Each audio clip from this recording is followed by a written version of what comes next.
పాలస్తీనా అనేటువంటి ఏరియాలో ఆ యొక్క భూభాగంలోకి 1880 ఆ టైంలో ఇజ్రాయేలీ సెటిలర్స్ వెళ్ళి అక్కడ ల్యాండ్లు కొనుక్కొని స్లోగా అక్కడ ఆ యొక్క ఆధిపత్యం సంపాదించడానికి ప్రయత్నం చేశారు ఇజ్రాయేలీలు. పాలస్తీనా ప్రజలు వాళ్ళలో భయం వచ్చేసింది, వీళ్ళు మన భూభాగాన్ని ఆక్రమించుకుంటున్నారని వాళ్ళలో తిరుగుబాటు వచ్చింది పాలస్తీనాలో.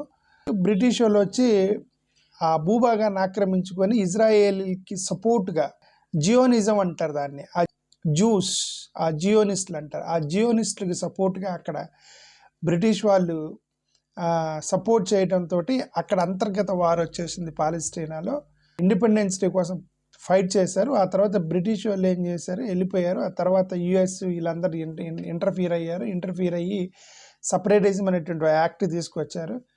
అంతటితో ఆగలేదు. ఇజ్రాయేలీలు మళ్ళా గాజా స్ట్రిప్, జోర్డాన్ ఈ మొత్తాన్ని, వెస్ట్ బ్యాంక్ మొత్తాన్ని ఎన్క్యాప్చర్ చేసేసింది ఇజ్రాయెల్ అనేటువంటి దేశం పాలస్తీన్లో almost Gaza Strip, West Bank మొత్తాన్ని తన ఆధీనంలోకి తీసేసుకుంది. ఇప్పుడు పాలస్తీనా వాళ్ళకి స్వాతంత్రం కోసం పోరాడుతున్నారు ఇజ్రాయెల్ మీద. ఇది దేవుని దేశం అని చెప్పేసి వాళ్ళు రైట్స్ తీసుకొని పాలస్తీనాలో భూభాగంలోకి ఎంటర్ అయింది ఇజ్రాయెల్.